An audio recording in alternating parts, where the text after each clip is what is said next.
ഇത് മാസ് മോട്ടോഴ്സിൽ നിന്നാണ്. നമ്മൾ ഹീറോ ഹോണ്ട സ്പ്ലെൻഡർ വണ്ടി അതിൻ്റെ ജനറൽ സർവീസായിട്ട് നമ്മൾ കയറ്റിയതാണ്. അപ്പോൾ നമ്മൾ വണ്ടി വർക്കിന് കയറിനേക്കാൾ മുമ്പ് ഒന്ന് ടെസ്റ്റ് ഡ്രൈവ് നടത്തിയായിരുന്നു. അപ്പോൾ നമുക്ക് അതിൻ്റെ ചെയിൻ്റെ ഭാഗത്തു നിന്നൊക്കെ നല്ല രീതിയിൽ സൗണ്ട് ഉണ്ടായിരുന്നു. ബ്രേക്ക് ഒരു ചതഞ്ഞ രീതിയിലുള്ള ബ്രേക്കാണ്. അതേപോലെ തന്നെ ഫ്രണ്ട് ബ്രേക്ക് അതിലൊക്കെ ഒരു ടൈറ്റ് കാര്യങ്ങളൊക്കെ ഉണ്ടായിരുന്നു കേട്ടോ. അപ്പോൾ നമ്മൾ സർവീസുമായി ബന്ധപ്പെട്ട് ബാക്ക് ബ്രേക്കൊക്കെ ഒന്ന് ചെക്ക് ചെയ്യാനായിട്ട് കയറ്റി വീലൊക്കെ അഴിച്ചിട്ടുണ്ട് കേട്ടോ. അപ്പോൾ നിലവിൽ നോക്കുമ്പോൾ ഇതുമ്പോൾ കിടക്കണ ലൈനർ വലിയ പഴക്കത്തിയിട്ടില്ല. കമ്പനി ലൈനറൊന്നുമല്ല, എങ്കിൽ കൂടി അത്യാവശ്യം ബ്രേക്ക് ഷൂമേ ലൈനർ തീരാനുണ്ട്. അപ്പോൾ നമുക്ക് അതിൻ്റെ ബ്രേക്ക് ക്യാമൊക്കെ മാക്സിമം തിരിച്ചൊക്കെ ഇട്ടിട്ടുണ്ട്. കാരണം ഞാൻ മില്ലിങ്ങൊക്കെ തിരിച്ചിട്ടാണ്. അപ്പോൾ നമ്മളതിൻ്റെ ഹബിൻ്റെ ഭാഗം ഉണ്ടല്ലോ, വീൽ ഹബിൻ്റെ ഭാഗം ചെക്ക് ചെയ്യുന്ന സമയത്ത് ഈ വീൽ ഹബിനും നല്ല രീതിയിൽ തേയ്മാനം വന്നിട്ടുണ്ട്. അതിൻ്റെ ഈ ഭാഗം നോക്കുമ്പോൾ ഇവിടെ ഒരു സ്റ്റെപ്പ് പോലെയാണ്. കാരണം അതിൻ്റെ ഉള്ളിൽ ലൈനർ ഉരഞ്ഞുരഞ്ഞ് ശരിക്കും അത്യാവശ്യം ഒരുവിധം എടുത്തു പോയേക്കണാണത്. അപ്പോൾ നമ്മളിപ്പോൾ പുതിയ ലൈനർ മാറ്റിയിട്ടാലും ഈ പറഞ്ഞ രീതിയിൽ അതിൻ്റെ മാക്സിമം 100% നമുക്ക് ഉപയോഗിച്ച് തീർക്കാനായിട്ട് പറ്റില്ല. കാരണം ഹബ്ബി കംപ്ലൈൻ്റ് ഉള്ളത് കൊണ്ട് പെട്ടെന്ന് ആ ഇടുന്ന ലൈനർ ആ ഒരു ലെവലിലേക്ക് ആവും. അപ്പോൾ അതുകൊണ്ടാണ് ആ ബ്രേക്ക് നമ്മൾ ചെക്ക് ചെയ്യുന്ന സമയത്ത് ഒരു ചതഞ്ഞ രീതിയിൽ നമുക്ക് ഫീൽ ചെയ്യണത് അതിൻ്റെയാണ്. ബ്രേക്ക് ചവിട്ടുന്ന സമയത്ത് ഒരു ചതഞ്ഞ രീതിയിലുള്ള ഫീലിങ്സ് വരുന്നത് അതിൻ്റെയാണ്. അപ്പോൾ തൽക്കാലം നമുക്കിപ്പോൾ ഈ കിടക്കുന്ന ലൈനർ തന്നെ ഒന്ന് ക്ലീനാക്കി റീസെറ്റ് ചെയ്യാം നമുക്ക് കേട്ടോ.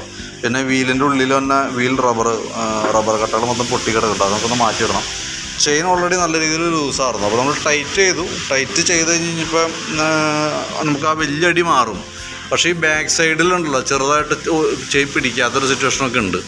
അപ്പോൾ വേണമെങ്കിൽ നമുക്ക് ഈ രീതിയിൽ തന്നെ ചെയിൻ അഡ്ജസ്റ്റ് ചെയ്ത് മാക്സിമം നമുക്ക് ഉപയോഗിക്കാം. ചെറിയൊരു സൗണ്ട് ബാക്ക് സൈഡിൽ നിന്ന് ഇപ്പോൾ ചെയിൻ്റെ ഭാഗത്ത് നിന്ന് അത്ര കംഫർട്ടല്ലാത്ത രീതിയിലുള്ളൊരു സൗണ്ട് വന്നേക്കാം.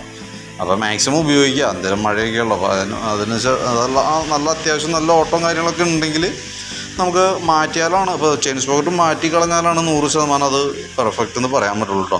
പിന്നെ നമ്മൾ നോക്കുമ്പോൾ എവിടെ ആയാലും ചെയിൻ വലിക്കാനായിട്ട് കുറച്ചുകൂടിയൊക്കെ ഉണ്ട്. അപ്പോൾ വേണമെങ്കിൽ നമുക്ക് പരമാവധി ഉപയോഗിച്ച് നോക്കാം. നമ്മളിപ്പോൾ ഇതൊക്കെ ടൈറ്റ് ചെയ്തതിനൊക്കെ ശേഷം ഒന്നും കൂടി നമുക്കൊന്ന് ഓടിച്ച് നോക്കാം.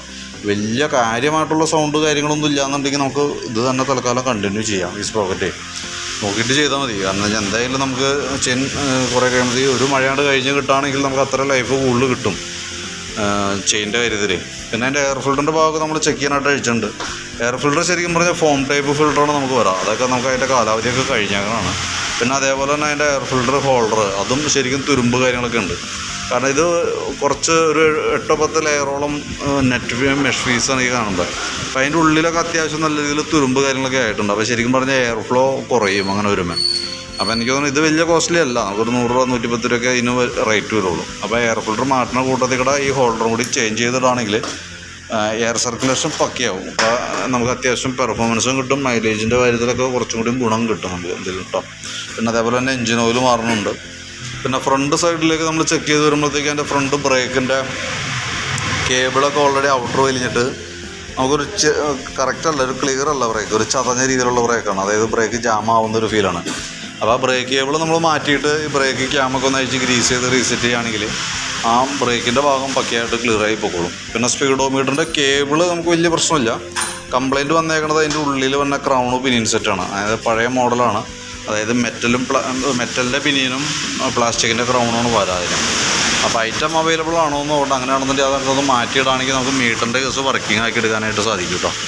പിന്നെ നമുക്ക് ഈ ലെഫ്റ്റ് സൈഡ് യോക്കിൻ്റെ കേസ് പറഞ്ഞിട്ടുണ്ടായിരുന്നു. അതിൻ്റെ ഉള്ളിൽ തന്നെ ഒരു ക്ലാമ്പിൻ്റെ ഇത് പൊട്ടിപ്പോയേക്കണതാണ്. അത് പഴയത് വല്ലതും അവൈലബിൾ ആണെങ്കിൽ നമുക്കത് എടുത്തിടാം. അതല്ലെങ്കിൽ ആ സ്വിച്ച് അസംബ്ലി പാടിയാണ്. മറ്റേ പാട് നമുക്ക് മേടിക്കാൻ കിട്ടില്ല. സ്വിച്ച് അസംബ്ലി പാടിയാണ് അത് വരുള്ളൂ കേട്ടോ. നമ്മുടെ കയ്യിൽ അങ്ങനെ ഉണ്ടെങ്കിൽ നോക്കിയിട്ട് അതനുസരിച്ച് അറേഞ്ച് ചെയ്യാൻ പറ്റുമെങ്കിൽ അങ്ങനെ ചെയ്തിടാം കേട്ടോ. പിന്നെയുള്ള കേസ് എന്ന് വെച്ചാൽ നമുക്ക് ഈ ഭാഗത്തേക്ക് പ്ലഗും കൂടി നമുക്ക് അഴിച്ച് ക്ലീൻ ചെയ്യേണ്ടതാണ്. പക്ഷേ പ്ലഗിൻ്റെ കണ്ടീഷൻ മോശമാണ്. കാരണം എന്ന് വെച്ചാൽ പ്ലഗ് ഒന്ന് ലൂസായിട്ട് പിന്നെ അതുമ്പോൾ ഫുൾ ടൈറ്റായിട്ട് നിൽക്കും. അപ്പോൾ നമ്മൾ ഒരുപാട് ബലം പിടിച്ച് അഴിച്ചാൽ ഒരു പക്ഷേ ഒടിഞ്ഞു പോകുന്നേക്കാം. അപ്പോൾ അങ്ങനെ ഒടിഞ്ഞു കഴിഞ്ഞാൽ പിന്നെ ഹെഡിൻ്റെ ഭാഗമൊക്കെ അഴിച്ചിട്ട്, കാരണം അത്ര ടൈറ്റുള്ള സ്ഥിതിക്ക് സ്വാഭാവികമായിട്ട് നമുക്ക് മറ്റേപ്പാട് അഴിഞ്ഞ് കിട്ടാൻ സാധ്യത കുറവാണ്. അപ്പോൾ തൽക്കാലം അതങ്ങനെ തന്നെ നിലനിർത്താം. സ്റ്റാർട്ടിങ് സംബന്ധമായിട്ട് വേറെ പ്രോബ്ലംസോ കാര്യങ്ങളൊന്നും ഇല്ലാത്തതുകൊണ്ട് തൽക്കാലം ആ രീതിയിൽ തന്നെ നിലനിർത്തിയിട്ട് കംപ്ലൈൻറ്റ് എന്തെങ്കിലും വന്ന സമയത്ത് നമുക്കതൊന്ന് കയറ്റി അഴിച്ചു നോക്കാം. കാരണം സ്റ്റാർട്ടിങ് കംപ്ലൈൻറ്റ് കാണിക്കുമ്പോൾ എന്തായാലും അത് അഴിക്കാണ്ട് മാറുകയില്ല. അഴിക്കുന്ന സമയത്ത് ഒടിയാണെങ്കിൽ ഈ പറഞ്ഞ രീതികൾ അത് അഴിച്ച് ത്രെഡ് ചെയ്ത് റെഡിയാക്കി എടുക്കാനാണ് പറ്റുള്ളൂ. പിന്നെ ഹോണിൻ്റെ കേസ് പറഞ്ഞിട്ടുണ്ടായിരുന്നു. ഹോൺ നമുക്ക് ട്യൂൺ ചെയ്താൽ കിട്ടില്ല. അത് പുതിയ ഹോൺ വെക്കേണ്ടതായിട്ട് വരും കേട്ടോ. പിന്നെ battery right side cover checkup battery ബോക്സിൻ്റെ കേസൊക്കെ പറഞ്ഞിട്ടുണ്ടായിരുന്നു. അപ്പോൾ നിലവിൽ നമുക്ക് ഈ വണ്ടിയുമ്പോൾ വന്നത് 2.5 2.5 ബാറ്ററിയാണ് നമുക്ക് വരാം. അതുമേ 4 ആമ്പിയറിൻ്റെ ബാറ്ററി വെച്ചേക്കണേ. അപ്പോൾ ശരിക്കും പറഞ്ഞാൽ അതിൻ്റെ ബാറ്ററി സൈസിൽ തന്നെ വ്യത്യാസമുണ്ട്. അതിൻ്റെ ബാറ്ററി ബോക്സ് കട്ട് ചെയ്തിട്ടാണ് ഇപ്പോൾ ഈ നിലവിൽ ബാറ്ററി വെച്ചേക്കുന്നത്. അതിൻ്റേതായിട്ടുള്ളൊരു കംഫർട്ട് കുറവാണ് നിലവിൽ നമുക്ക് സൈഡ് കവറുമായി ബന്ധപ്പെട്ട് വന്നത് കേട്ടോ.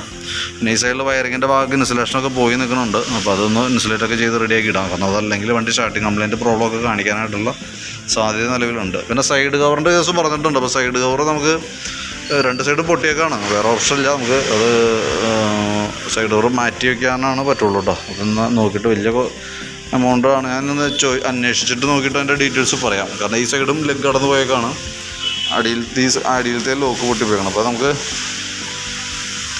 അഡ്ജസ്റ്റ് ചെയ്യാൻ പറ്റുമെന്ന് നോക്കാം. നടപടി ആയില്ല എന്നുണ്ടെങ്കിൽ ഈ പറഞ്ഞ രീതിയിൽ കൂടെ അതിൻ്റെ കോസ്റ്റ് കൂടി നോക്കിയിട്ട് അതിൻ്റെ ഡീറ്റെയിൽസും കൂടി പറയും. ഇപ്പോൾ നമ്മൾ എസ്റ്റിമേറ്റ് ഇടണമല്ലോ, ആ എസ്റ്റിമേറ്റിനകത്ത് ഉൾപ്പെടുത്താം.